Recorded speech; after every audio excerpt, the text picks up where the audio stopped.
सर्वप्रथम मैं आदि पराशक्ति को प्रणाम करती हूँ, धन्यवाद करती हूँ और आप सब में बसे आदि स्वरूप को, माँ आदि पराशक्ति के स्वरूप को प्रणाम करती हूँ, धन्यवाद करती हूँ और आह्वान करती हूँ, जागृत करती हूँ।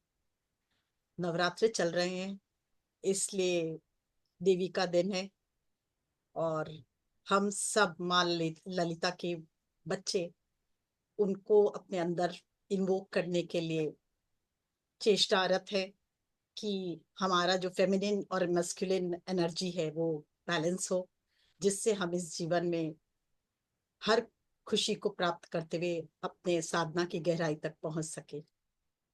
मैं इस मंच को भी प्रणाम करती हूँ, प्रज्ञा जी को धन्यवाद करती हूँ और आप सबको मेरी उन्नति का कारण जानती हूँ, क्योंकि जब जब मैं ज्ञान प्राप्त करती हूँ तो मुझे कहीं तो बांटूंगी तब तो आगे बढ़ेगा ना, तो आप ही के द्वारा मैं बांट सक रही हूँ और जान पा रही हूँ और मुझे ज्ञान भी आपके द्वारा ही, आप ही के द्वारा हो रहा है, आपको दिया जाना है। इसलिए मैं भी बहुत पुरजोर मेहनत करती हूँ और मुझे भी लगता है कुछ नया ज्ञान हमेशा दूं। आज का ज्ञान मेरे लिए भी बहुत नया है और मैं सर्वप्रथम अपने गुरु से, महाअवतार बाबा जी, ब्रह्म ऋषि पत्री जी, शिव बाबा और माँ भगवती से प्रार्थना करती हूँ कि एक दिव्य, समझिए बहुत प्रयास करने जा रही है, दिव्य प्रयास है ये मेरा, कि मैं माँ लक्ष्मी की, आज नवरात्र चल रहा है, आप नवरात्र में तो सभी आप जानते हो, नौ दुर्गा के बारे में तो सभी बात करते हैं और आप लोग आगे भी करते रहोगे, पर मैं जो आज बताने जा रही हूँ मेरे जीवन में, समझे लास्ट वीक से ही एक बहुत दिव्य प्रकाश मेरे अंदर समाहित होता हुआ और मुझे ऐसा लग रहा था कि कोई ज्ञान का प्रकाश मेरे द्वारा बाहर आना है। मैं समझ भी नहीं पा रही थी क्या है क्या नहीं है, और अचानक मेरे सामने एक बुक आई, ओम स्वामी की लीजेंड ऑफ गॉडेस, और उसके बाद मैं पढ़ती चली गई। आज तक मैं कई दिनों कई सालों से श्री सुक्त का पाठ तो हमेशा करती हूँ इस समय में, और लोगों को प्रेरित भी करती आई हूँ कि आज नवरात्र में अगर माँ लक्ष्मी की पूर्ण कृपा प्राप्त करनी है पूरे जीवन में तो नवरात्र में श्री सुक्त का पाठ करें। पर क्यों करती हूँ, क्यों करती रही और क्या विशेष कारण है और इसका महत्व क्या है और इसका प्रकाट्य क्या है, कैसे ये उद्गम हुआ, ये मुझे अभी जान पड़ा। जब मुझे मैंने इसके बारे में पढ़ना शुरू किया तो मैं भी अचरज में रह गई। श्री सूक्त जो मूल है, जो ऋग्वेद से प्राप्त है, माँ लक्ष्मी की साधना है, ये लक्ष्मी तंत्र से भी प्राप्त हुआ है इसे। इसमें 16 श्लोक हैं, 16 मंत्र हैं। इन 16 मंत्र को भगवान ब्रह्मा विष्णु महेश और अनेक ऋषियों ने जागृत किया है, सिद्ध किया है, पहले तो गाया है और फिर इसका हर एक श्लोक जो है किसी ऋषि मुनि या ब्रह्मा विष्णु महेश द्वारा रचित है और फिर इसे जागृत किया गया है उन्हीं के द्वारा। और फिर हमें ये 16 ऋचाओं के माध्यम से, 16 श्लोक के माध्यम से हमें दिया गया है। एक एक श्लोक जो है अमूल्य है और ऋषि मुनियों ने बहुत दिनों तक तपस्या की है और इसे जागृत किया, फिर हमें सुपुर्द किया है। बात वहां से शुरू करते हम, जब माँ लक्ष्मी एक बार नाराज होकर समुद्र में चली जाती हैं और पूरी प्रकृति जो होती है, पूरा ब्रह्मांड श्री विहीन हो जाता है। पर जब श्री विहीन होगा तो भोजन भी कैसे प्राप्त होगा लोगों को, ये आप समझ सकते हो। अलक्ष्मी पूरे संसार में व्याप्त हो जाती है और दुर्वासा ऋषि के शाप के कारण ही ऐसा होता है। धन वैभव ऐश्वर्य पूरी सृष्टि से समाप्त हो चुका होता है और अलक्ष्मी का साम्राज्य पूरी पृथ्वी में होता है, तीनों लोक में, पृथ्वी में नहीं तीनों लोकों में होता है। देवता दानव सब घबरा जाते हैं।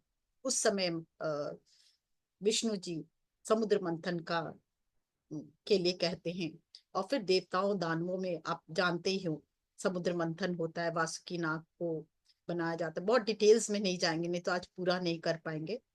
तो मंथन के, और ताकि फिर से लक्ष्मी जी का समुद्र से आगमन हो सके इस पृथ्वी पर और फिर से ये धरती माँ या ये सृष्टि, धरती ने संपूर्ण सृष्टि श्री माँ लक्ष्मी के आगमन से खुशी और आनंद से भर सके।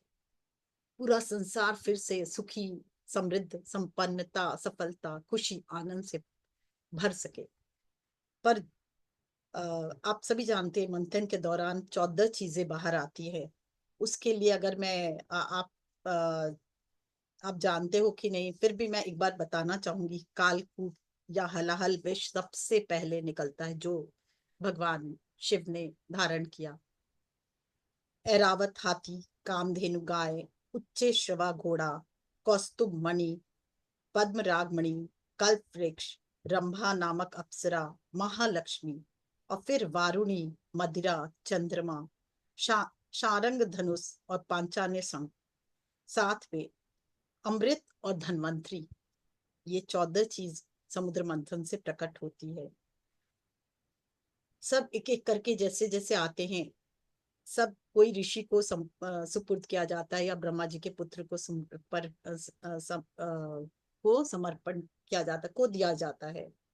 पर जब माँ लक्ष्मी प्रकट होती हैं, तो इतनी सुंदर दिव्य प्रकाश से अभिभूत हो, और बहुत ही सुंदर, बहुत ही गहनों से सुसज्जित, सोने चांदी के गहनों से सज्जित, उनमें से दिव्य प्रकाश निकलता हुआ जब वो प्रकट होती, तो सब उन्हें पाने के लिए विचलित हो उठते हैं।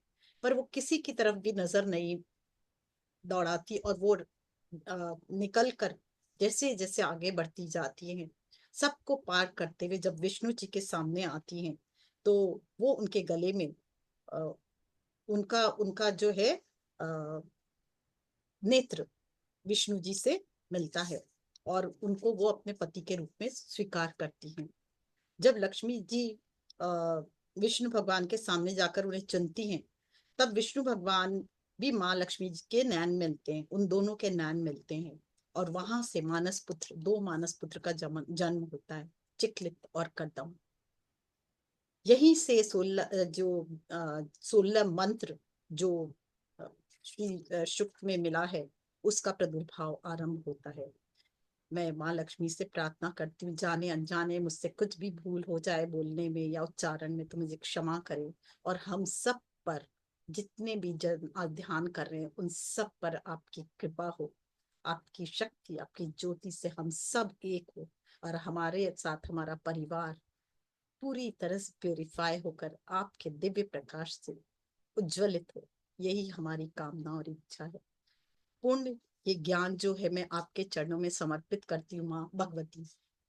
माँ ललिता, जो मेरे पीछे फोटो है जो दिख रहा है, इसकी भी एक कहानी है। माँ ललिता में हमेशा माँ लक्ष्मी समाई है, क्योंकि ये उनकी प्रार्थना थी माँ लक्ष्मी की, मैं हमेशा आप में समाई रहूं। पर माँ ललिता कहती है ऐसा संभव नहीं, देवी कैसे संभव है? तो पर माँ मानती नहीं है, बहुत कहने पर फिर माँ को वो माँ कहती है, आदि पराशक्ति कहती है, जब जब मुझे ध्याएंगे कोई भी, तो मैं तुम स्वतः ही उनके पास चली आओगे। इसकी कहानी अलग है, वो फिर से करेंगे। इसलिए आप सोचेंगे माँ लक्ष्मी और इनमें क्या कनेक्शन, मैंने इसलिए बता दिया आपको। पर आदि पराशक्ति तो जननी है इस पूरे ब्रह्मांड की, और हम सब उनके बच्चे, हर पल उनके चरणों में नमन करते हुए ये नवरात्र में मेरा प्रयास रहेगा कि दिव्य ज्ञान आप सबको भी दूं, और आप सब भी अपने जीवन में शिष्युक्त को लाकर अपनी, और उस पर तप करके, क्योंकि हमारे एक एक ऋषि मुनियों ने इन पर तप किया, और एक साल नहीं, हजारों हजारों साल, कई कई कल्प, और कई तो कई कई वर्ष तक, और उसके बाद हमें दी गई है। तो मैं उसके बारे में अब आपको बताने जा रही हूँ। ये मेरा छोटा सा प्रयास ही है। कल न कोई भी भूल चूक हुई हो, या कोई भी कमी रह गई हो, मैं माँ से भी क्षमा मांगती हूँ। और जो सुनने वाले, जो भी श्रवण करने वाले, चाहे यूट्यूब पे अभी या बाद या जूम पे, उन सब से भी मैं प्रार्थना करती हूँ। मेरा सिर्फ प्रयास है और आप तक पहुंचाने का, अगर कुछ भी भूल हो तो मुझे आप सब भी क्षमा करें। चिकलित और करदम मैंने जैसे बताया, उन जब नैन मिलते हैं विष्णु से, तो माँ लक्ष्मी के और विष्णु के दो पुत्र जन्म लेते हैं, चिकलित और करदम। चिकलित के मुख से तब पहला सूत्र निकलता है, और वो श्री शुक्त का पहला सूत्र होता है। और उसका निर्माण कार्य शुरू हो जाता है। श्री सूक्त का निर्माण कार्य इस तरह शुरू हो जाता है। पहला सूत्र है, ओम हिरण्यवर्णाम हरिणीम सुवर्ण रजस्रजाम चंद्राम हिरण्मयीम लक्ष्मीम जात वेदो आवह। इसका मीनिंग हम लोग बाद में बोलेंगे, पर बस आपको मैं, क्योंकि अगर यह मीनिंग बताएंगे तो ये पूरा नहीं खत्म होगा। पर इसमें यही कहा जा रहा है कि माँ का गुणगान किया जा रहा है कि हे माता, हे अग्निदेव, सुवर्ण के रंग वाली सोना और चांदी के हारों से सुसज्जित चंद्रमा के समान प्रसन्न कांति स्वर्णमयी लक्ष्मी देवी को मेरे लिए आह्वान करिए।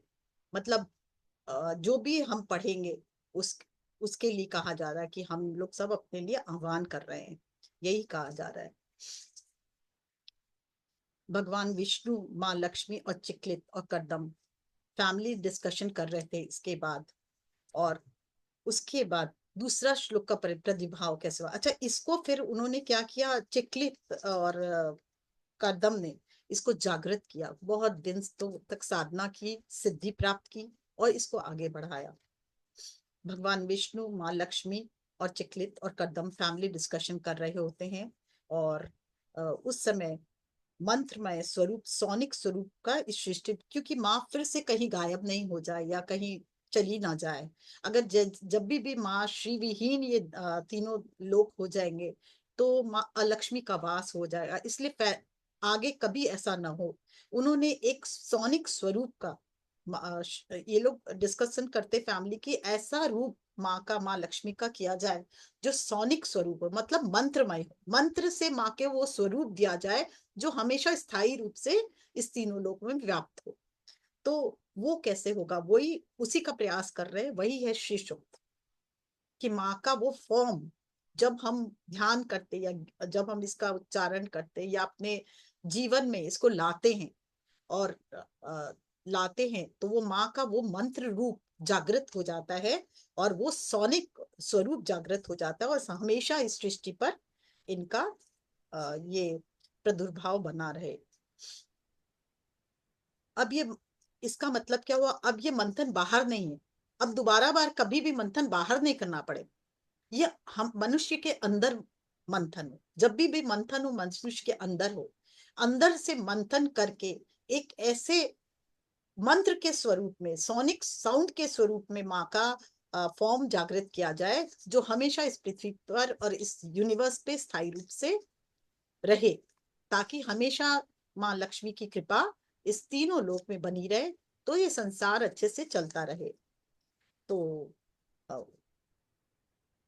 तब कदम और चिकलित बहुत एक्साइटेड हो जाते हैं इसे सुनकर। तब विष्णु एक जिम्मेदारी देते हैं उन्हें, चिकलित और कदम को, कि अब श्री शुक्त के पहले से माँ लक्ष्मी का यूनिवर्सल स्वरूप बनेगा।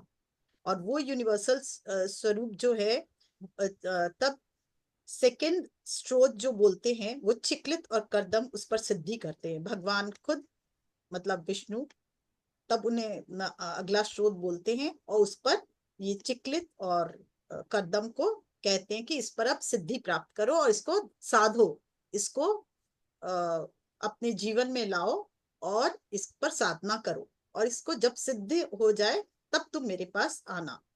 तो सेकेंड मंत्र है, ताम ताम आवह जात वेदो लक्ष्मी मनपगामिनी यश्याम हिरण्यम विंध्यम कामश्वम पुषानहम। जब वे दोनों इस द्वितीय मंत्र पर सिद्धि कर लेते हैं तब वे अपने माता पिता को बहुत एक्साइटेड होते हैं और लक्ष्मी, माता पिता विष्णु लक्ष्मी के पास जाते हैं और कहते हैं कि श्री सूक्त के सारे सूत्र जल्दी जल्दी दे दीजिए और हम सबको सिद्ध कर देते हैं, उस पर जप करके उस पर साधना करके हम सिद्ध कर देते हैं। तो तब लक्ष्मी जी थोड़ा विचलित होती है, थोड़ा लक्ष्मी जी तो फिर भी कन्विंस होती है, पर विष्णु जी बिल्कुल कन्विंस नहीं होते उनसे, और कहते हैं कि आप दोनों को तीसरा और चौथा स्रोत आपके द्वारा ही सिद्ध होगा, पर आपको उसके लिए अपने गुरु शिव जी के पास जाना होगा कैलाश पर्वत पर, वही आपके वही आपके गुरु होंगे और वही आपको ज्ञान देंगे, आगे का ज्ञान देंगे और वहीं से सिद्धि आपको मिलेगी भी। वे दोनों दौड़ते दौड़ते जाते हैं, वेरी एक्साइटेड होते हैं कि वाह अब आगे का हम जागृत करेंगे। तो प्रार्थना करते हैं शिव जी के पास जाके कि उन्हें आगे का श्लोक दे दे। तब शिव जी कहते कि ये मंत्र के पहले मैं तुम दोनों को कुछ बताना चाहता हूँ। जब मंत्र जवान से निकलता है, फिर शिव जी कहते हैं जब पहली बार जब मंत्र जवान से निकलता है तो उसका परसेंटेज क्या होता है, हमारे जीवन में प्रभाव होता है 1%। पर जब गले से निकलता है तो उसका प्रभाव दुगना हो जाता है।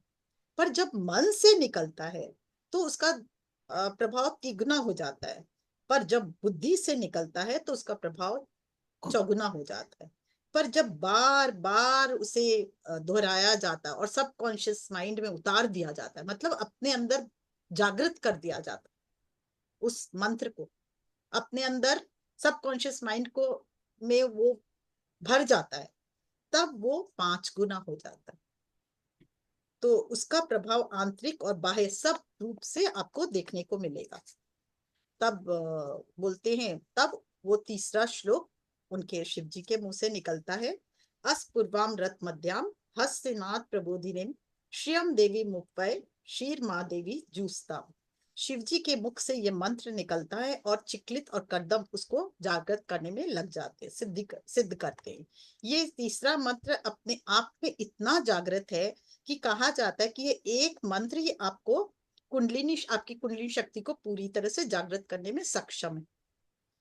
दोनों जब तीसरा मंत्र जागृत कर लेते हैं तो वे वापस शिव जी के पास दौड़े दौड़े आते हैं कि अब चौथा मंत्र भी आप मुझे दे दो, और ताकि हम जल्द से जल्द उस बैकुंठ में जाकर अपने माता पिता से मिल सके और हम उनके वियोग में ना रहें, हम उनसे मिले और हम अपने घर लौटना चाहते हैं।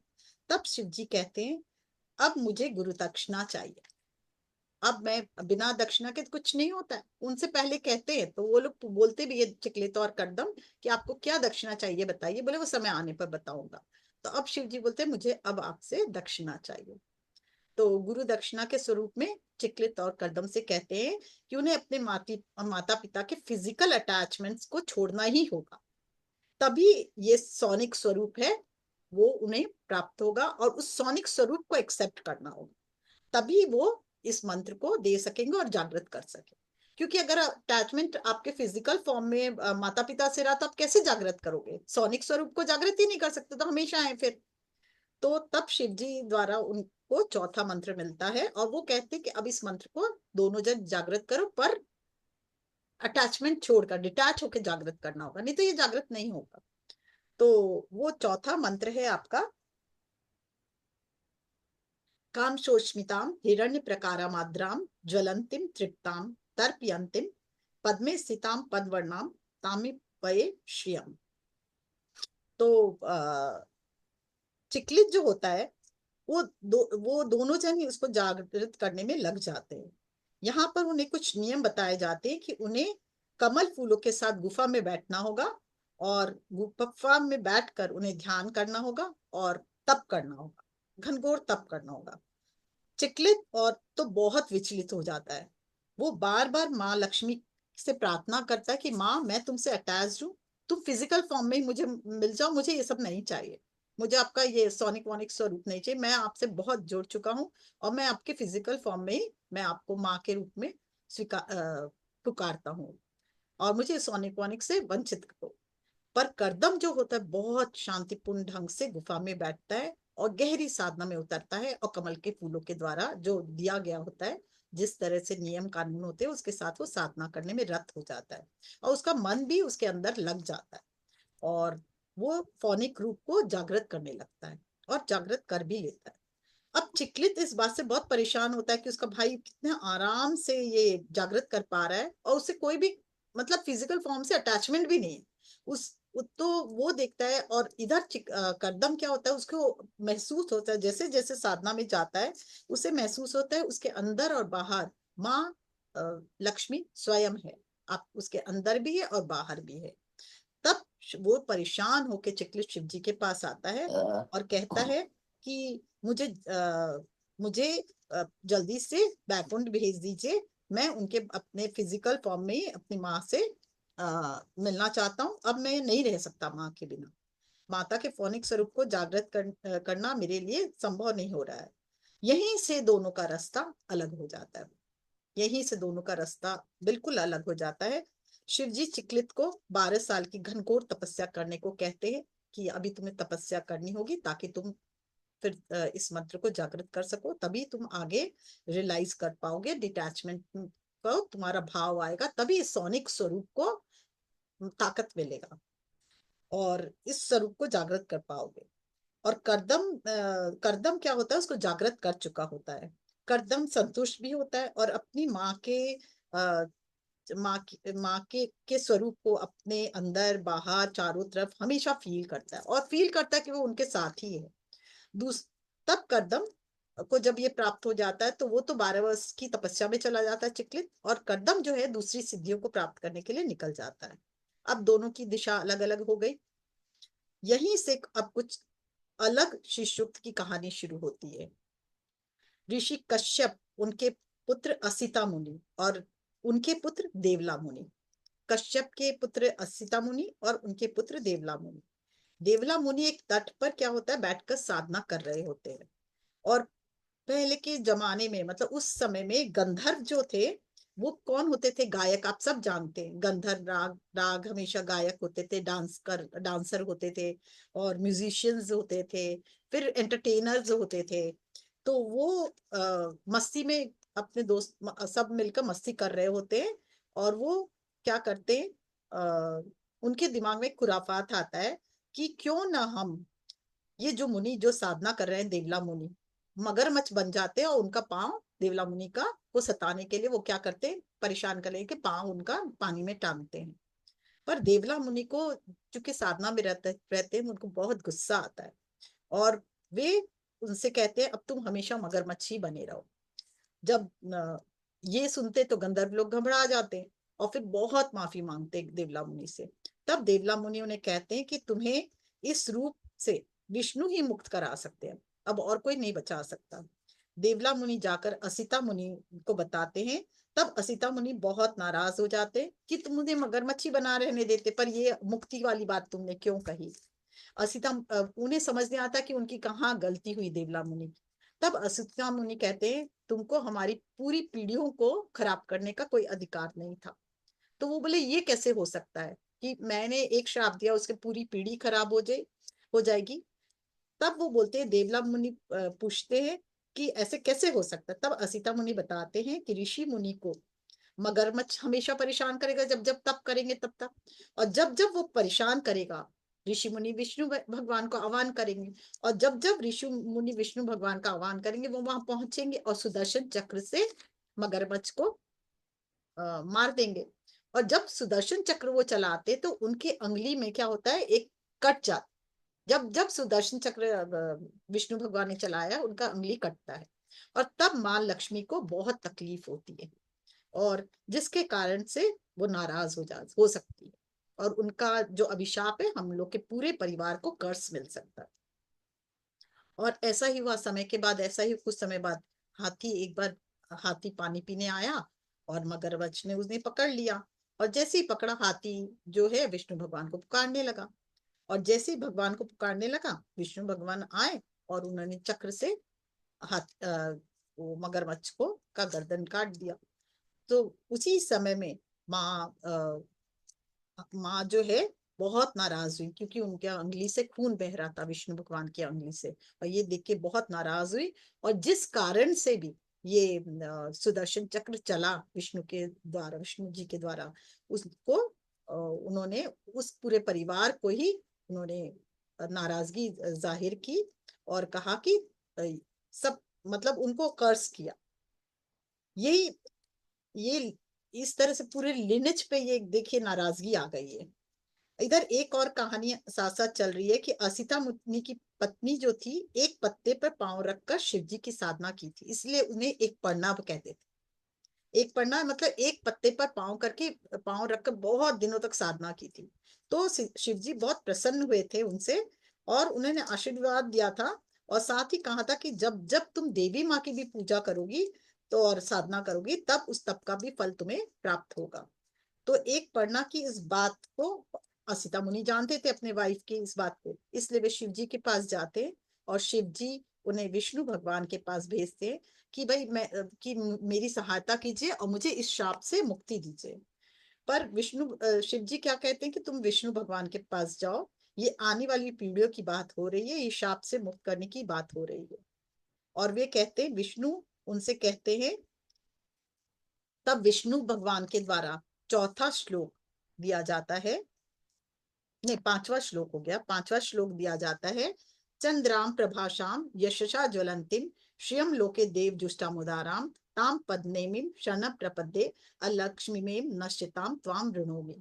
ये उन्होंने वो बोलते हैं कि अब इस पर तुम साधना करो, और इस जनरेशन से, जो हर जनरेशन में तुम्हारे जो ये अभिशाप चला आ रहा है, उससे मुक्त हो पाओगे इसकी जब साधना करोगे तब, और इसको जब सिद्ध करोगे तब।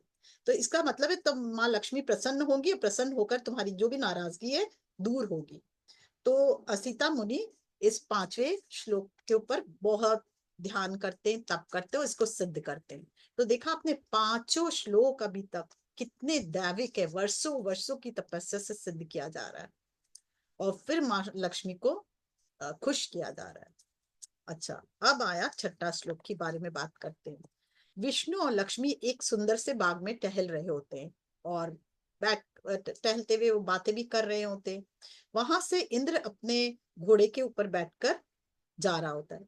जो आपके समुद्र मंथन में निकला होता है वो ऐरावत घोड़ा, वो नहीं, घोड़ा जो क्या घोड़ा था, देखिए एकदम दिमाग से फिर से निकल गया वो। एरावत नहीं, ऐरावत हाथी था। घोड़ा कशपुष्य ना ऐसा करके था, कशपुष्य या कुछ था, हाँ हाँ हाँ, बताया ठीक। था ना, वही है। तो वो घोड़े के ऊपर जा रहा होता है, और उसे देख के ना माँ बहुत मंत्रमुग्ध हो जाती है, इतना सुंदर घोड़ा, अश्रुवा इतना था। तेज। हाँ अश्रुवा। हाँ, अश्वा, ठीक। तो बहुत सुंदर घोड़ा होता है, और इतना तेजोमय, उस प्रकाश चारों तरफ से निकलता हुआ, तो माँ मंत्र मुग्ध सी उनको देखते ही रह जाती है। उच्च श्रेवा बोलते हैं उसको, घोड़े को। हाँ, हाँ, उषिश्रवा। उच्च श्रेवा। उषिश्रवा। हाँ।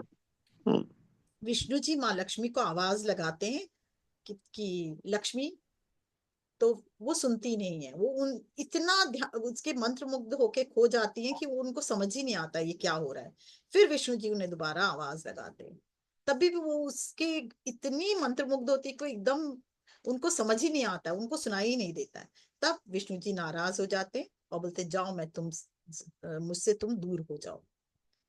कहते हैं, राम सीता की दूरी, कृष्ण राधा की दूरी, इसी साप के कारण, शापित होने के कारण ही ये घटना घटी थी। तब माँ लक्ष्मी ब्रह्मा जी के पास जाती हैं, कि उनसे निवेदन करती कि इस शाप से मुझे जैसे भी वो मुक्त कराएं। तो अ, वैसे कैसे आप मुक्त कर पाऊं, मैं अपने आप को कैसे इससे निकाल पाऊं, ताकि मैं अपने विष्णु भगवान से वापस अपने घर लौट सकूं। तब ब्रह्मा जी कहते हैं कि आपको ये तो शिव जी की पूजा करनी होगी बिल्व पत्र से। जब आप शिव जी की पूजा बिल्व से पत्र से करोगे, तो आपको शिव जी प्रसन्न होकर आपको बताएंगे या सहायता करेंगे कि ऐसे विष्णु जी के पास आप जा पाओगे। पर मालूम, मुझे पहली बार पता चला कि बिल्व पत्र जो है, जब माँ भगवती साधना कर रही थी, मतलब माँ भगवती साधना कर रही थी, मतलब देवी माँ साधना कर रही थी, तो उनके पसीने से जो बूंद निकली थी, उससे बिल्व का पेड़ जन्म लेता है। इसीलिए शिव जी की पूजा हमेशा बिल्वपत्र से होती। देखिए कितनी बड़ी कहानी है, हम लोग मैं तो नहीं जानती, यहाँ कोई जानता होगा, पर मैं बिल्कुल नहीं मैं भी नहीं जानती। जानती थी। तो ये एक महान चीज पता लगी। और फिर वो माँ लक्ष्मी जो है, बहुत गहन तपस्या में उतर जाती है, बरसों तपस्या करती है, और शिव जी को प्रसन्न करने की चेष्टा करती है, घनघोर तप करती है। जब घनघोर तप करती हैं, तब अर्धनारीश्वर रूप में शिव जी और पार्वती उनके सामने प्रकट होते हैं, और वो कहते हैं कि मैं प्रसन्न हुआ तुम्हारी इस साधना से, और तुम विष्णु से जरूर मिलोगी, और विष्णु को हम भेजेंगे तुम्हारे पास। पर इस समय विष्णु तुम्हें, चेहरा तो घोड़े के समान होगा, और बॉडी जो होगा मनुष्य की होगी। वो हुआ हे डायनेस्टी, डायनेस्टी। इसका हाईग्रीव, मतलब होता है, हाँ, हाईग्रीव का नाम सुना? वो इसी, हाईग्रीव ही कहते हैं, हाँ, यस। जो हम तो लोग ध्यान में अपना दिखते हैं ना सपना कभी पूरा, कभी। तो ये संवाद है दोनों के बीच होता है। तो वही जो है, ये जो है डायनेस्टी है, यहीं से शुरुआत होती है। और जिसके फलस्वरूप आप दोनों को एक पुत्र इस संसार में आएगा, जो एक नई प्रजाति को जन्म देगा, जिसका पूरा धड़ जो होगा घोड़े का होगा, पूरा चेहरा घोड़े का होगा, पूरा बॉडी जो होगा मनुष्य की होगी। माँ लक्ष्मी ब्रह्मा को धन्यवाद बहुत बहुत धन्यवाद करती है, शिव जी को, पार्वती जी को, और बहुत खुश होती है। फिर वो तब ब्रह्मा जी को कहती है, तब ब्रह्मा जी उनसे कहते हो, जहां तुम नहीं हो वहां भी कुछ है ही नहीं देवी, तुम्हारी बिना तो इस संसार में कुछ भी नहीं है। तब ब्रह्मा जी के मुख से निकलता है, आदित्य वर्णे तपसुदिजात वनस्पतिस्व वृक्षोद्बिल्व तस्य फलानि तपसा नुदन्तु माया अंतराक्ष माया अलक्ष्मी। तब बोलते, जहां तुम नहीं हो देवी वहां तो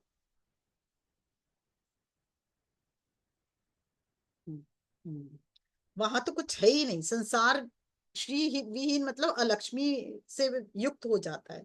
तो हर तरफ से वो अलक्ष्मी इस संसार से चली जाए, तो तुम्हारे न रहने पर यहाँ कुछ होगा ही नहीं, इसलिए तुम्हारा रहना तो हमेशा ही आवश्यक है।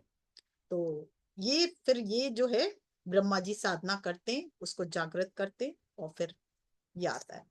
तो इस छठा श्लोक इस तरह से आता है। अब सातवें श्लोक की बारी है।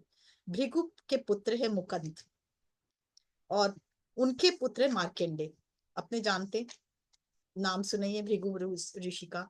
महर्षि भृगु अहंकार, महर्षि भृगु के बारे में तो मेरे ख्याल से सबको ही जानते होंगे ना, क्यों उन्होंने विष्णु जी को अ, छाती पे लात मारा था, जानते हैं कि मैं बोलूं, बताऊं? बताऊं? ठीक ये है। चिन्ह अभी भी है, हाँ वो चिन्ह अभी भी है कहते हैं हाँ उनके। हाँ, तो सब जानते हैं ना, मैं इसको बताऊं एक बार शॉर्ट फिर में। भी शॉर्ट बता दीजिए आप। तो सुन। महर्षि भृगु जी नारद मुनि के साथ या बहुत एक विवेचना कर रहे होते हैं कि फलदार वृक्ष जो होता है, हमेशा पत्थर जब मारते तो फलदार वृक्ष पे क्या होता है, फल ही गिरता है। तो इसे साबित करने के लिए वे ना, सभी बोले, सभी मतलब फलदार वृक्ष कौन हुआ? देवता, देवता ही फल हुए ना, मतलब और कोई इतना फलदार नहीं कि पवित्र, हमेशा purest of the pure energy.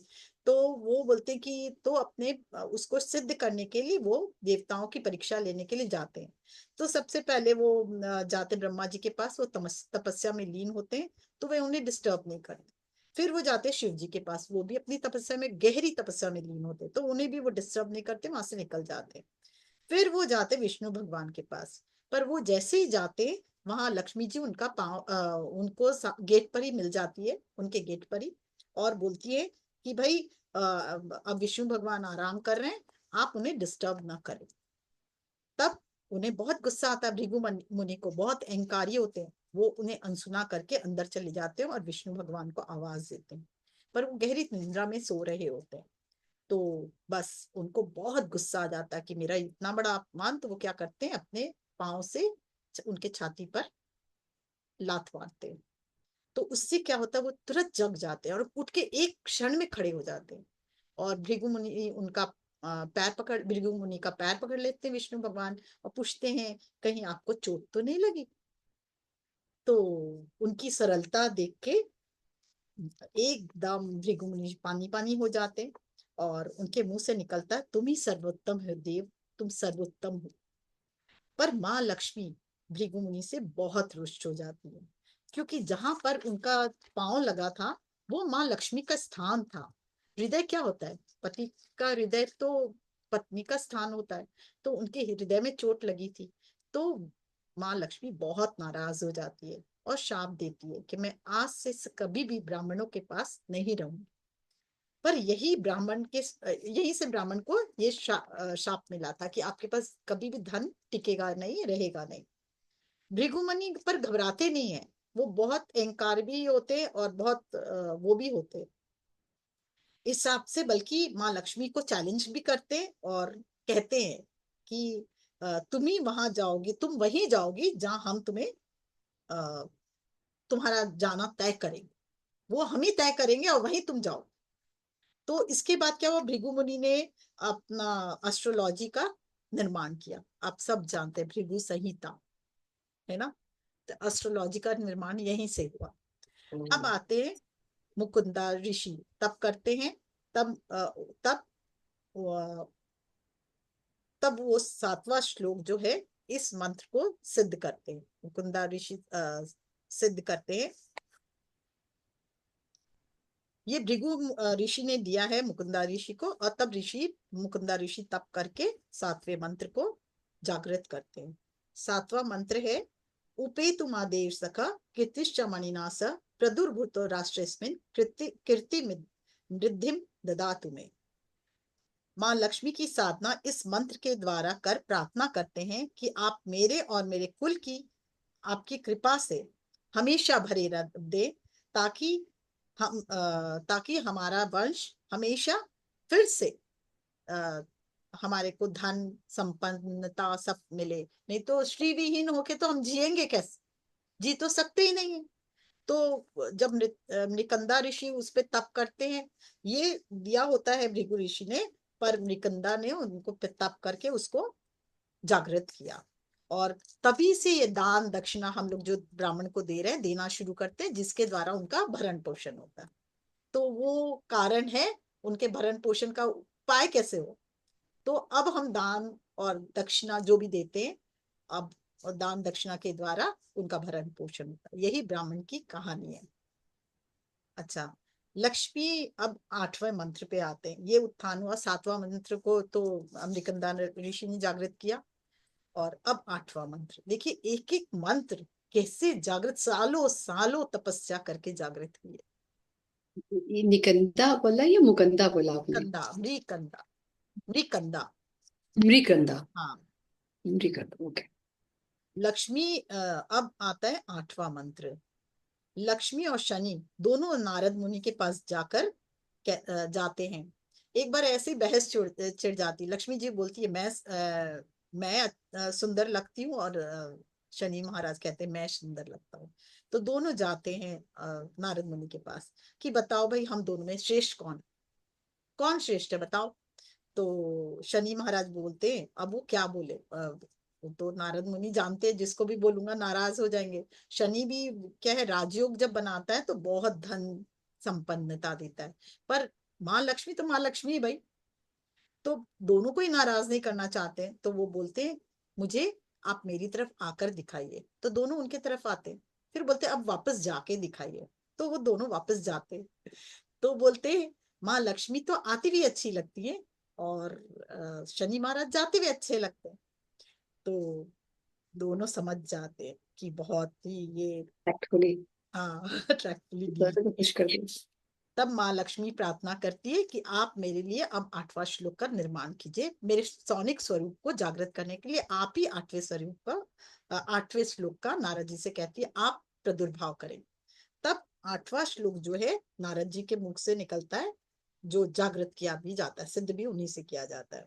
अभूतिम समृद्धिक सर्वाणि नुद में गृहात गण द्वाराम दुरादशाम नित्य पुष्टाम करीशिनी। ये आपका 8वां श्लोक है। अब आया 9वां श्लोक, कहाँ से जागृत हुआ। देखिए पूरा ब्रह्मांड में देखिए कैसे जागृत हो रहा है। सोचिए हम लोग अगर इसका जप करें या इसको अपने साधना में उतारे तो कितना बड़ा महत्व है।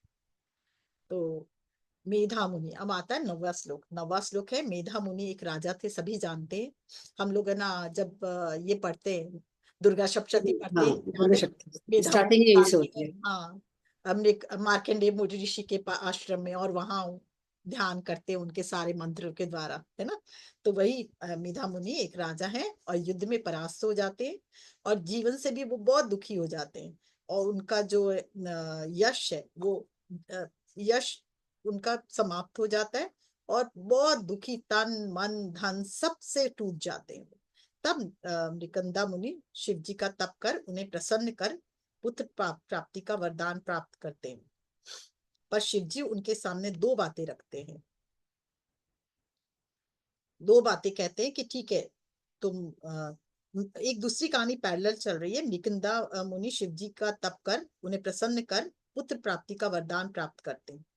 और शिव जी उनके सामने दो बातें रखते हैं। ठीक है, मैं तुम्हें पुत्र तो दूंगा, मृकंदा मुनि को कहते हैं, पर दो, या तो तुम्हारा पुत्र होगा बहुत मंद बुद्धि का होगा और दीर्घायु होगा, या तुम्हारा पुत्र बहुत बुद्धिमान होगा पर अल्पायु होगा, 16 वर्ष उसकी अवस्था रहेगी केवल। आप सब जानते हैं मैं किसकी बात कर रही हूँ, मार्कंडेय मुनि की बात, जिनका उम्र 16 साल निर्धारित था। बहुत तेजस्वी और तेजोमय थे और बुद्धिमान थे।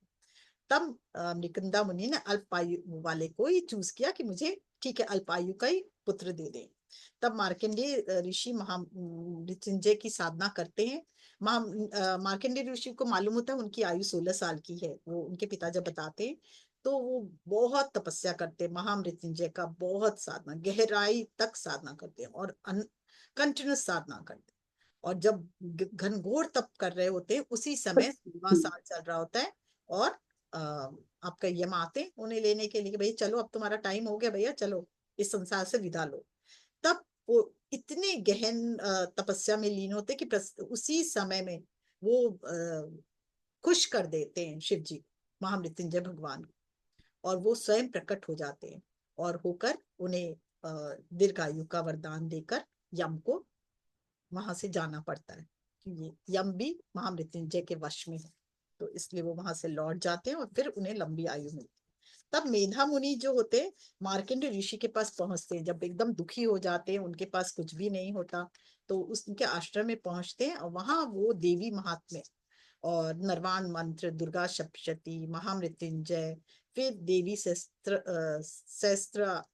साधना, वो सब शुरू करते हैं। और दुर्गा सप्तशती की बहुत गहरी साधना करते हैं और उसको सिद्ध करते हैं। तब मेधा मुनि को नवा मंत्र जो होता है, 9 कंप्लीट होता है मंत्र होता है, 9 वर्ण वाले, और उससे उसको कहते हैं वो कि अब ये 9 मंत्र वाले मेधा मुनि को कहते हैं अब तुम इसको फोनिक, जो माँ लक्ष्मी का जो मंत्र है उसे 9वां मंत्र तुम्हारे द्वारा इस पृथ्वी पर आए।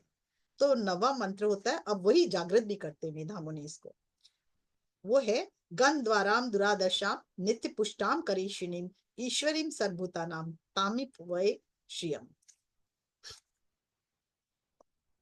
ब्रह्मा के अब ये हुआ, हाँ 9वां मंत्र हो गया। अब आते हैं ब्रह्मा के मानस पुत्र हैं वशिष्ठ मुनि, हम सब जानते हैं ब्रह्मा के मानस पुत्र है वशिष्ठ मुनि, और उनके पुत्र कौन है, पराशर मुनि, और उनके पुत्र है वेद व्यास। ठीक है, और उनके पुत्र कौन है, सुखदेव। तो ब्रह्मा के मानस पुत्र वशिष्ठ, वशिष्ठ के मानस पुत्र पराशर, पराशर के वेद व्यास, वेद व्यास के सुखदेव। पराशर को नदी के एक तट पर दूसरी तट पर जा रहे थे, एक तट से दूसरी तट की तरफ जा रहे थे, और उनको मत्स्य गंधी मिलती है, एक मत्स्य मिलती है जो मत्स्य गंधी उनका नाम होता है। वे उन पर बहुत मोहित हो जाते हैं और उनसे प्रश्न करते हैं, उनसे पूछते हैं कि आप क्या मेरे पुत्र की माँ बनना स्वीकार करेंगी। तब पराशर मुनि से कहती है, वो भी पराशर मुनि तो बहुत सुंदर होते ही हैं, विवेकी भी होते हैं और साथ में इतने तपस्वी होते हैं, चेहरे पे ओज भी होता है। तो वो बोलती मैं तैयार हूँ, पर मेरी भी 2 शर्तें हैं। पहला है कि मुझे रानी बनकर रखेंगे आप, ताकि मेरे पुत्र को मैं लालन पोषण बहुत अच्छे से कर सकूं। और दूसरा है कि मेरे शरीर से जो मछली के हमेशा गंध आती है, आप जानते ही हो, मेरे शरीर से गंध को आप गायब कर दें। तो उनके दोनों शर्तों को स्वीकार करते हैं, और वहां उनका नाम पड़ता है सत्यवती, और नया नाम देते उनका नाम सत्यवती, जो कि हम जानते हैं, हम सुनते ही आए हमेशा रामायण में, और उसमें उनके पुत्र होते कृष्णदेव, और वो जो बाद में वेद व्यास के नाम से जाने जाते हैं। और 7 साल की उम्र में पर वो पराशर मुनि के पास चले जाते हैं, क्योंकि वो लिबरेटेड सोल होते हैं। और तब पराशर जी उन्हें हस्तिनापुर जाने को कहते हैं, और वहां पर कहते हैं कि वहां पॉलिटिकल लोगों से सबसे मिलो और राजनीतिक लोगों से मिलो, वहां राजनीतिक व्यवस्था भी करनी होगी, ताकि सारे व्यवस्थाएं ठीक से चल पाए, राज्य की व्यवस्था ठीक से चल पाए, और साथ ही वहां के राजाओं और पुत्रों, राजाओं के जो पुत्र हैं उनके पढ़ने की, उनको बड़े होने की, उनको ज्ञान की व्यवस्था हम हमारी पीढ़ी द्वारा हो। तो तब इनका नाम वेद व्यास पड़ता है वहीं पे। वेद व्यास जी चिरंजीव है, हम लोग सब जानते हैं ये बात। तो वेद व्यास जी के पुत्र होता है शुकदेव। वे वेद व्यास जी को भी छोड़कर वो भी चले जाते हैं, जब जन्म लेते थोड़े दिन बाद वो भी चले जाते हैं, वो भी एक लिबरेटेड सोल होते हैं। तब वेद व्यास जी बहुत दुखी हो जाते हैं कि अरे ये मेरे को छोड़ के चला गया, पुत्र मोह में थोड़े से दुखी हो जाते। तब वे पराशर मुनि के पास जाते हैं और कहते हैं कि मुझे ये ऐसे ऐसे मेरा पुत्र मोह के कारण मैं बहुत परेशान हूँ, आप कुछ करें। तब उनका तब वो उनके पिता बताते हैं कि ये इनका जन्म तो आपका डिटैचमेंट सिखाने के लिए ही हुआ। और फिर बोलते कैसे डिटैचमेंट हो, और डिटैच हो आप अपने मन से। और उनको एक श्लोक देते हैं और बोलते हैं इस पे अब तुम साधना करो। तो वो आपका 10वां श्लोक है, 10वां श्लोक है।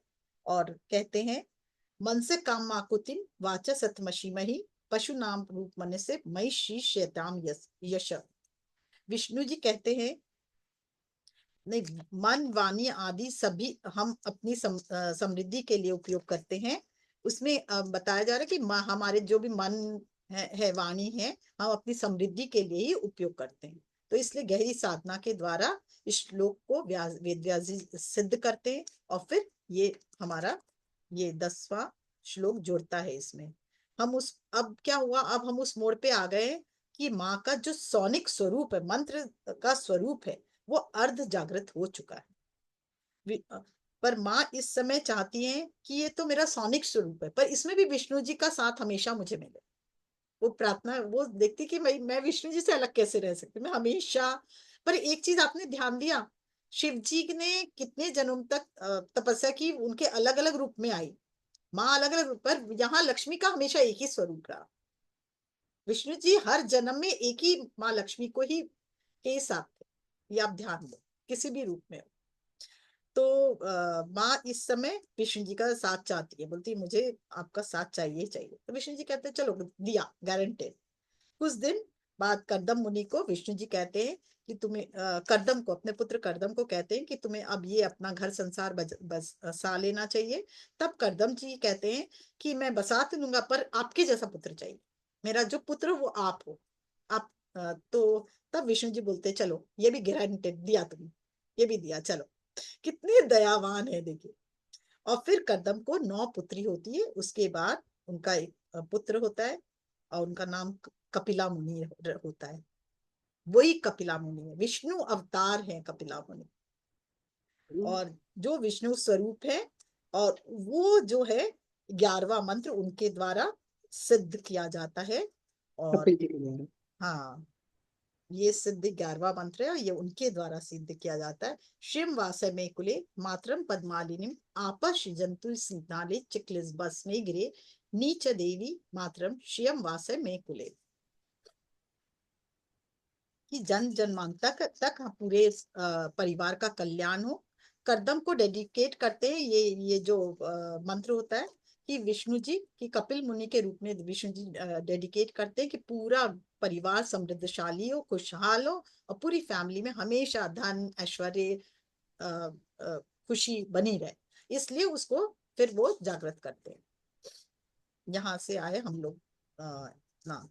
अब आया कौन सा 12वां श्लोक। 12वां श्लोक में है, मुदगल राजा ऋषि है। मुदगल मुदगल ऋषि के हैं, राजा थे और वो ऋषि हैं भी हैं। इन्हें पहले से ही ये बहुत ना कॉन्शियसनेस में बहुत जागृत कॉन्शियसनेस था इनका। तो इसलिए इन्हें पहले ही कहा जाता है कि तुम 12वां श्लोक तुम्हारे द्वारा इस पृथ्वी पर आए। क्योंकि इनका कॉन्शियसनेस गहरा भी बहुत था और हाई एनर्जी थी इनकी। तब ये तब जब ये नल्यानी उनकी वाइफ होते नल्यानी, तो वो कहती हैं कि ये 12वां श्लोक इनसे ही आता है, वो अपने आगे बात करते, पर पहले नल्यानी इनकी वाइफ के बारे में बात करें। कि वो बोलती है कि मैं विष्णु से बहुत प्रेम करती हूँ। तो वो कहते कि भी ठीक है, तुम अच्छा है, बहुत अच्छा है। बोलते मैं वैसा प्रेम नहीं करती हूँ जो जनरल प्रेम वाला, मैं उसको अपने भगवान विष्णु को अपने पति के रूप में स्वीकार करना चाहती, रूप में लाना चाहती। तो भगवान कहते हैं कि ठीक है, रूप में आओगे तो मिल जाएगा, तपस्या करो। मुद्गल कहते हैं, भगवान विष्णु नहीं कहते, मुद्गल कहते हैं। उनके हस्बैंड बोलते हैं कि भाई ठीक है, ये तो आसान है, तुम तपस्या करो, और तपस्या करोगी तो तुम विष्णु के रूप में तुम्हारे वो पति मिल जाएंगे, उसमें क्या है। तो मुद्गल उसके बाद 12 वर्ष तपस्या करने चला जाता है, वो सिद्ध करता मंत्र को और तपस्या करने चला जाता है। तो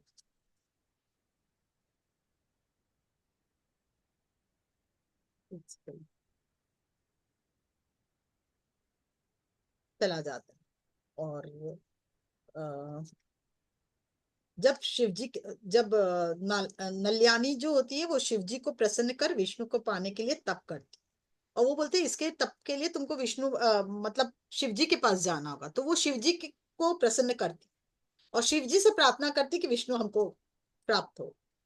कई सदियों तक तप करती रहती है और उनका तप सफल होता है। तब शिव जी आते हैं, तब कहते हैं ऐसे कैसे हो सकता है कि विष्णु माँ लक्ष्मी के रूप की हैं हमेशा से ही, तो मैं तुम्हें कैसे उसके साथ शादी करने की अनुमति दे सकता, ऐसा हो नहीं सकता, जिद छोड़ दो।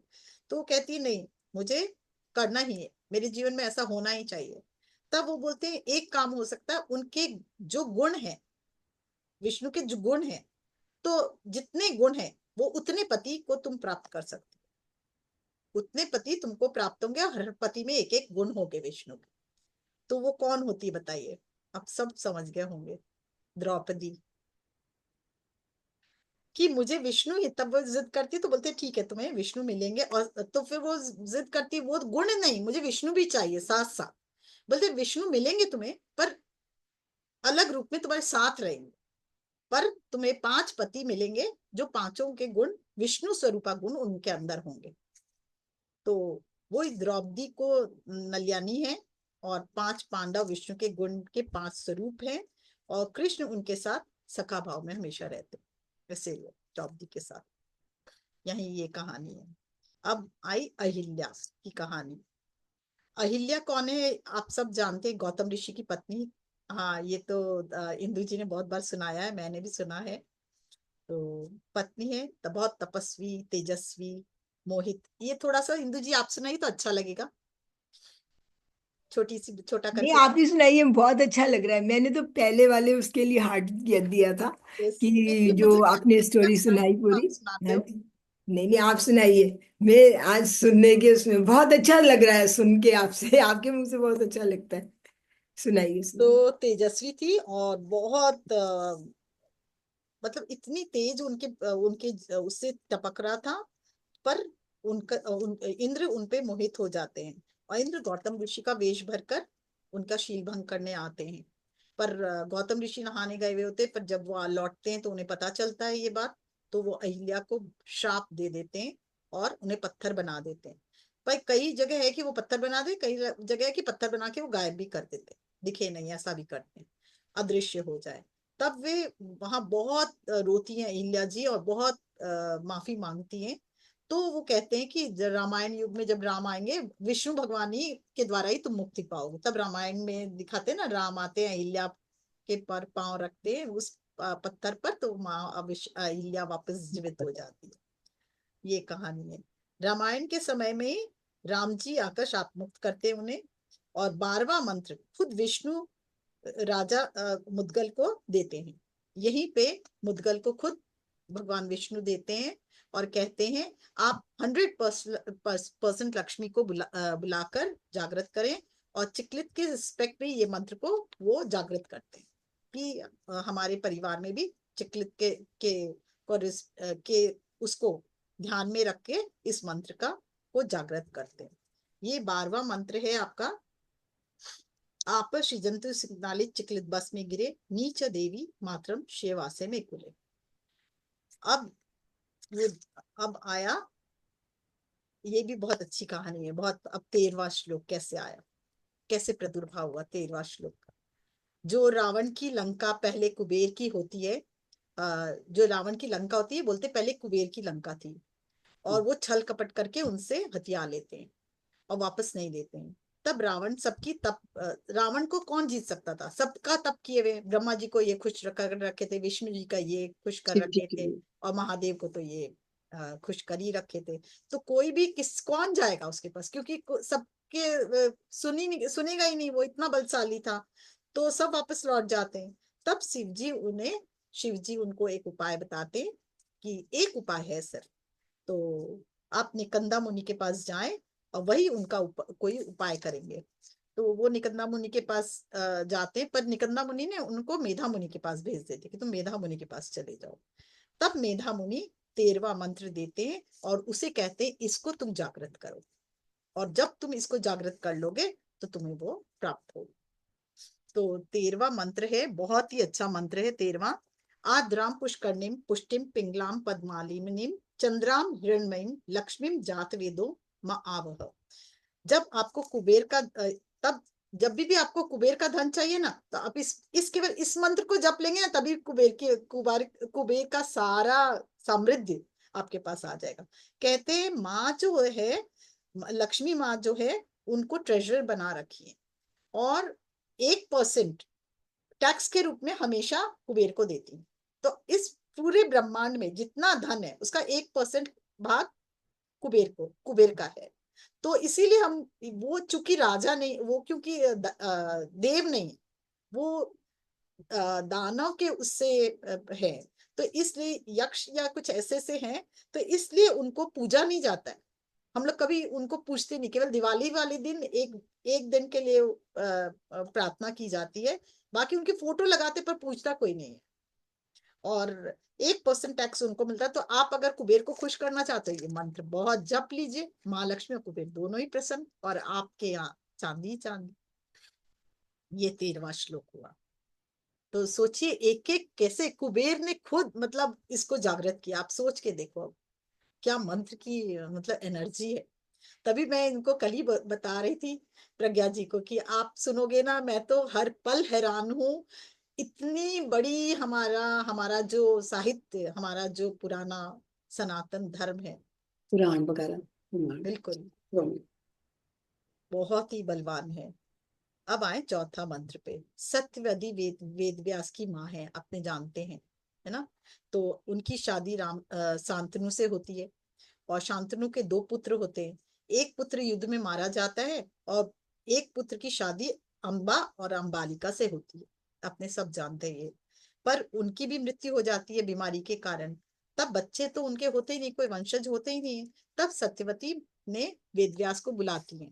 वो बचपन से साधना में रहते तो उनको बुलाती है और बोलती मुझे मेरे वंश का कुल चाहिए, तो वंशज चाहिए मुझे। तब वेदव्यास जी उस समय घनघोर तपस्या से उठे होते हैं और लेफ्ट हैंड से सब काम करते हैं। तो उनका मतलब उनकी दशा बहुत विक्षिप्तावस्था होती है, क्योंकि पूरा सदियों से करने के कारण, तप घनघोर तप करने के कारण उनका रूप रंग सब नष्ट हो चुका होता है, और वो बहुत कुरूप से भी दिखते हैं और अजीब से भी दिखते हैं। पर सत्यवती को समझाते हैं कि माँ कुछ दिन रुक जाइए, फिर मैं आऊंगा आपके पास। पर सत्यवती पर मानती नहीं, बोला आज अभी इसी समय ही मुझे आपका साथ चाहिए, आपका मैं अंबा और अंबालिका को भेज रही हूँ, और आपको मेरी बात माननी होगी। तो अब मेरे कुल का चिराग देना होगा। तब वो वेदव्यास जी दोनों उनके पास जाते हैं, और उनके 2 पुत्र होते हैं, पांडु और धृतराष्ट्र। वो पांडु और धृतराष्ट्र होते हैं, ठीक है। फिर कुछ दिन तपस्या करने के बाद वो क्या होते हैं, फिर से उनका वो बहुत सुंदर हो जाते हैं। जब वो वापस धीरे धीरे वापस आते हैं संसार में, और अपने तपस्या के कारण बहुत दाहिना हाथ भी उनका वापस बहुत अच्छे से काम करने लगता है, और उनका ऑरा बहुत दिव्य हो जाता है, प्रकाशित हो जाता है, बहुत सुंदर स्वरूप में आ जाते हैं वो। तब सत्यवती जी बोलती है अब मुझे एक और पुत्र को बुलाती है उन्हें, और बोलती है अब मुझे और एक दिव्य पुत्र की प्राप्ति करनी है। वंशज चाहिए जो दिव्य हो, जो राज्य को चला सके। तो वो अंबा अंबालिका को उनके पास भेजती है। पर अंबा अंबालिका बहुत चालाकी करते नहीं जाते, वो अपने दासी को उनके पास भेज देते हैं। तो वो दासी पुत्र विदुर हुए, बहुत ही ज्ञानी, बहुत तेज, बहुत तेजोमय, जो बहुत ही बुद्धिमान भी थे। पांडु धृतराष्ट्र पुत्र वेदव्यास के हैं, और वहां से महाभारत का कारण। पर वेदव्यास जी क्या करते हैं, इस महाभारत जो हुई थी उसका कारण खुद को मानते हैं कि अगर पांडु ही जन्म नहीं लेते, धृतराष्ट्र जन्म नहीं लेते, अगर वैसा मतलब कमजोर वाले नहीं होते, तो ये महाभारत घटती नहीं ना। यहाँ से वेदव्यास जी पराशर में बहुत मन में बार बार उनके बहुत खराब लगता है, उनको अच्छा नहीं लगता, वो बार बार जाते हैं, बहुत परेशान हो जाता है। तब वो अपने पराशर मुनि के पास जाते हैं और कहते हैं कि मैं इससे डिटैच नहीं हो पा रहा इस भाव से, और मेरा कितना गलत मेरे कारण से ये महाभारत की का युद्ध हुआ। तब वो उनको डिटैचमेंट की के लिए ये मंत्र देते हैं और कहते हैं इसको खूब भजो, खूब भजो। तो डिटैचमेंट सिखाते वहां कि कैसे डिटैच हुआ जाए। तब चौथा मंत्र है आर्द्राम यकर्णिम यष्टिम स्वर्णा हे मालिनीम सूर्याम हिरण्मयीम लक्ष्मीम जात वेदो महावह। और उनका 14वां श्लोक से पौनिक स्वरूप और अधिक जागृत होता है कि माँ लक्ष्मी स्वयं मेरे जीवन में आइए और मुझे हर अटैचमेंट से दूर करके मुझे डिटैच कीजिए, और इसकी सिद्धि भी वेद व्यास जी स्वयं ही करते हैं। तो इतने तपस्वी वो इसको सिद्ध किए इस मंत्र को, आप सोचो तो कितना बलवान हो गया ये मंत्र। ये 14वां मंत्र मिला, श्लोक मिला। अब आए 15वां श्लोक पे। अब स्टोरी है हिरण्यगर्भ, ब्रह्मा जी को हिरण्यगर्भ कहते हैं, और ब्रह्मा जी के मानस पुत्र है वशिष्ठ मुनि, और उनके पास कामधेनु गाय होती है, अपने जानते ही हैं ये। और विश्वामित्र एक बार वशिष्ठ मुनि के आश्रम में जाते हैं और कामधेनु गाय को एक बार मेरे ख्याल से हम लोग ने जैसी कहानी सुनी थी बचपन में कि वो युद्ध से आते हुए वशिष्ठ मुनि के आश्रम में विश्राम करते हैं, और वहां पे कामधेनु गाय को देखते हैं। उस गाय को हाँ, देखते तो अचरज से दिखते ही रह जाते हैं, क्योंकि कामधेनु गाय तो जो चाहेंगे वही मिलता है। उनको उनके मनपसंद भोजन परोसा जाता है, तब हाँ, वो सोचते हैं ऐसी बहुत ही सुंदर थाली से कौन गाय, सुसज्जित हाँ, भोजन, जो सबको सुस्वादु जो चाहो भोजन। वो दे रही है, हाँ, तो बिल्कुल। में लालसा आ जाती है, लालच तो आता है। उनके मन में लालच आता है, बोलते मेरा संपूर्ण राज्य ले लो पर मुझे कामधेनु गाय दे दो। पर वशिष्ठ मुनि वो उसको अपनी बेटी की तरह मानते हैं, कामधेनु गाय को। तो बोलते अगर तुम्हारे हाथ में चला गया तो तुम तो मिसयूज लोगे, तुम आलसी भी हो जाओगे, मिसयूज भी लोगे। तो इसलिए वो नहीं देना चाहते, वो कामधेनु गाय को उनको नहीं देना चाहते। और कामधेनु गाय भी बोलती है कि मैं आपको छोड़कर नहीं जाऊंगी, और अगर कोई जब तक आप मेरा त्याग नहीं कर दे मैं आपके घर से बिल्कुल नहीं जाऊंगी। तब विश्वामित्र और वशिष्ठ में बहुत युद्ध होता है, और वो पानी में बह जाते हैं वशिष्ठ मुनि। युद्ध के दौरान वो बेहोश हो जाते हैं और पानी में बह जाते हैं, नदी में। युद्ध में वशिष्ठ मुनि जब जल में बह रहे होते हैं, तब ब्रह्मा जी बहुत दुखी हो जाते कि मेरा पुत्र का अंत आ रहा है। तो वो दौड़े दौड़े विष्णु जी के पास जाते हैं और रिक्वेस्ट करते हैं कि मेरे पुत्र वशिष्ठ को बचा लीजिए आप। तब विष्णु जी उन्हें बचा कर लाते हैं और उनके परिवार को भी बचाते हैं। तब ब्रह्मा जी होते हैं, वशिष्ठ को अपने गांव ले जाते हैं, और उनकी जो पुत्र वधु होती है उस समय प्रेग्नेंट होती है, और उनसे पराशर पैदा होते हैं। वशिष्ठ से फिर पराशर पैदा होते हैं। तब कुछ दिन बाद ब्रह्मा जी जब खुश हो जाते हैं, अपने पोते को भी देखते, तो वो फिर जाते हैं कि मैं मुझे धन्यवाद करना चाहिए भगवान विष्णु का। तो वो भगवान विष्णु के पास जाते हैं और कहते हैं भगवान विष्णु, हे विष्णु, मैं आपको बहुत बहुत धन्यवाद देता हूँ कि आपने मेरे बेटे को और बेटे बहू को सबको बचाया। तब विष्णु जी कहते हैं ये पूरा सौनिक स्वरूप माँ का, माँ लक्ष्मी का जागृत हो चुका है। श्री माँ का, श्री माँ बोलते माँ का जागृत हो चुका है। पर आपने पूरे सृष्टि की रचना की, जब आप अपना योगदान भी इसमें देंगे तो ये और भी खूबसूरत रचना बन जाएगी। तो फिर प्रार्थना करते हैं। वशिष्ठ जी को बोलते हैं।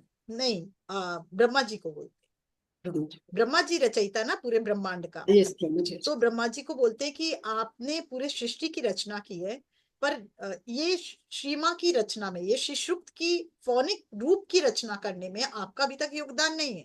तब आप इसमें योगदान देंगे तो और भी दुगनी शक्ति के साथ ये जो पूरी सृष्टि का रचना किया वो अगर रचना करेगा तो कितनी बड़ी रचना उसकी बन जाएगी, सिद्ध करके रचना करेगा। तब ये 15वां और 16वां मंत्र जो है, माँ आदि परा ये माँ लक्ष्मी का ब्रह्मा जी जागृत करते हैं और इस रूप में, और उसको सिद्ध भी करते हैं। तो 15वां श्लोक है, ताम आव जात वेदो लक्ष्मी मन पगामिनी यश्याम हिरण्यम प्रभुतम गावो दास्यो सांविन्द्यम पुष्टानम यह शुचि प्रयतो भूतवा जुदाज्यवहम श्रियम पंचदशर्च श्री काम सततम जपेत। मतलब उसमें इसका मतलब क्या है, देखिए। अच्छा, इसका मतलब है कि जैसे जैसे आप जपोगे, जैसे जैसे माँ लक्ष्मी का ध्यान करोगे, जैसे जैसे समुद्र मंथन अपने अंदर करो, समुद्र मंथन मतलब आपने अपने मन में मंथन करोगे, और उस हम कौन है, हम आत्मा है, आत्मा है, और हमारा दिव्य स्वरूप कौन है, आदि पराशक्ति, आदि शिव। हम है तो उनके बच्चे, तो उनके गुण हमारे सब में है। और 14 रत्न जो उसमें पाए गए, जो निकले इसमें समुद्र मंथन के समय, वो हमारे अंदर हैं। सुप्तावस्था में वो गुण है हमारे में, पर उस सुप्तावस्था में जैसे जैसे ये सोनिक साउंड से आप अपने अंदर ये श्री लक्ष्मी का आह्वान करोगे, तो आप जो हाईएस्ट माँ आदि पराशक्ति है उससे जुड़ जाओगे, और आपका स्वरूप जो दिव्य स्वरूप है, आपका विराट स्वरूप है, कौन है हमारा, हम सबका विराट स्वरूप माँ आदि पराशक्ति, उनसे जुड़कर उनकी ज्योति और शक्ति जब आपके अंदर उतरेगी, तो ये आपके अंदर माँ लक्ष्मी स्वरूप आप खुद जागृत हो जाओगे। आप माँ लक्ष्मी स्वरूप में खुद जागृत हो जाओगे, और तब आपको इस संसार में किसी भी चीज की जरूरत नहीं, और आप परिपूर्ण होगे। वो सुप्रीम पावर से जुड़कर आप हाईएस्ट सुप्रीम पावर बन जाओगे, और माँ लक्ष्मी ही आप होगे, और सोनिक स्वरूप उनका आपके अंदर जागृत होगा। वो एनर्जी, वाइब्रेशन, फ्रीक्वेंसी आपकी इतनी बढ़ जाएगी कि आप खुद लक्ष्मी स्वरूप होकर लक्ष्मी माँ की अपार शक्ति आप में जागृत हो चुकी होगी। तो इसलिए, और जो 14 जो तुम्हारे जो डिफरेंट जो निकले समुद्र मंथन में समान, वो तुम्हारे अंदर रत्न है, जो तुम्हारे गुण है, वो गुण जागृत होंगे, तो इस विश्व पे, इस संसार में कुछ भी ऐसा नहीं जो तुम प्राप्त नहीं कर सकते। यही शिष्युक्त है। तो शिष्युक्तम के द्वारा आप अपने अंदर के समुद्र के मंथन को के द्वारा माँ लक्ष्मी का आह्वान करते हैं। हम सब जब जब शिष्युक्त करते हैं, तो और आप स्वयं लक्ष्मी स्वरूपा बन जाते हैं। उस मंथन से जो 14 रत्न निकलते हैं, वो आपके अंदर सुप्तावस्था में है ही, वो आपके ऑरा को और निखारता है, डेवलप करता है, और खुद लक्ष्मी स्वरूप बनकर आप जीवन के सर्वश्रेष्ठ सुख, संपन्नता, सफलता, वैभव को प्राप्त करते हो। यही शिष्युक्त है। तो जब जब हम शिष्युक्त पे ध्यान करते हैं, जब जब अपने अंदर शिष्युक्त की साधना करते हैं, तो हम स्वयं लक्ष्मी स्वरूपा बन जाते हैं। इसलिए बहुत बड़ी साधना है। मेरा मन था मैं आप सब तक ये दिव्य शक्ति, ये दिव्य ज्योति, ये दिव्य प्रकाश, ये दिव्य ज्ञान को पहुंचाऊं, ताकि आप जो आप समझते हो कि मेरे को ये नहीं मिला, वो नहीं मिला, आप हो कौन? देखो, आप छोटे मोटे नहीं हो, आपका कद बहुत बड़ा है। आप हो कौन ये जानो, और जब अपने अंदर इस शक्ति को जागृत करते हो, और ये 9 दिन हमारे लिए बहुत दिव्य ज्ञान, दिव्य शक्ति से भरा है। जब जब हम माँ आदि पराशक्ति के स्वरूप से कुछ भी कभी भी जुड़ते हैं, हमारे अंदर डिवाइन चेंज आता है, और हम इस संसार में कुछ भी नहीं ऐसा जिसे प्राप्त नहीं कर सकते। हम खुद लक्ष्मी स्वरूपा बनकर माँ आदि पराशक्ति के सब गुणों से युक्त होकर अपने जीवन को सार्थक बना सकते हैं। और अपने लिए ही नहीं, अपने परिवार के लिए नहीं, अपितु इस संसार के लिए एक दिव्य और भव्य बना सकते। यही है माँ लक्ष्मी का शिशुक्त का ज्ञान। बहुत अद्भुत। थैंक यू, थैंक यू, बहुत अद्भुत। इसको तो फिर से सुनना चाहिए, अगर जरा भी मिस हो रहा है तो दोबारा कृपया सुने इसको। बिल्कुल फिर से करेंगे, और विराट स्वरूप में करेंगे। अभी तो मैं भी सीख रही हूँ, जान रही हूँ। अब इसकी साधना भी हम लोग एक एक चक्र पे करते हुए, एक एक मंत्र को लेकर पूरी अगर हम लोग जागृत करें अपने अंदर, तो एक विशाल एक ये दिव्य यात्रा है। और इस दिव्य यात्रा को हम जरूर करें, जरूर जागृत करें। तो यही, और हम सब माँ लक्ष्मी की असीम कृपा को प्राप्त करके खुद खुश होंगे, इस संसार में भी इतनी शक्ति, इतना वैभव फैला देंगे कि हमारा होना इस पृथ्वी पर सर्वश्रेष्ठ सिद्ध हो, है ना। तथास्तु। तथास्तु। अब आप लोग कोई क्वेश्चन पूछना चाहे तो मैं बोल सकती हूँ, नहीं तो फिर हम लोग ध्यान में चलेंगे। और मैंने आपको भेजा भी है, अपने जब बंद करेंगे तब लास्ट में ये पूरा चला के अब ध्यान कर लेंगे। वो हार्डली 15-20 मिनट का होगा, कितना हो गया है, अगर हो गया तो सीधा उसी मंत्र पे ही ध्यान कर लेंगे, नेक्स्ट आगे बढ़ेंगे। 5:11 हो हाँ, चुके तो हैं। फिर केवल वो चला दीजिए और सब ध्यान में उतरिए। आज नहीं, नेक्स्ट जो होगा इसी को सेकेंड एपिसोड बनाए कि माँ आदि पराशक्ति से माँ लक्ष्मी क्या कहती है, कि कैसे मर्ज होती है। उस दिन हम लोग आदि पराशक्ति की लक्ष्मी स्वरूपा, कमला स्वरूपा, लक्ष्मी स्वरूपा से एक होकर, इस पूरी पृथ्वी से एक होकर, इस पूरे यूनिवर्स से एक होकर वननेस के साथ साधना करेंगे इस मंत्र के साथ। ठीक है, अलग अलग मंत्र भी मैं बोलूंगी और अपने ध्यान में। पर आज अब चूंकि 5:11 हो गया, बहुत लंबा हो गया, मैं प्रार्थना करूंगी कि अपने आंख में आह्वान कर लेती हूँ, उसके बाद सब आंख बंद करें और ये ध्यान की गहराई में जाएंगे। जो यूट्यूबर्स है प्लीज जूम पे चले आए, क्योंकि हम लोग को ये परमिशन नहीं है कि वो चला सकें। और सारे यूट्यूब में ही ये जो मंत्र हैं सबके द्वारा गाए हुए, तो कहीं भी ये यूट्यूब के बिना कोई ऐसा नहीं है कि हम लोग ले सके। के लिए निविया एलो हाइड्रेशन।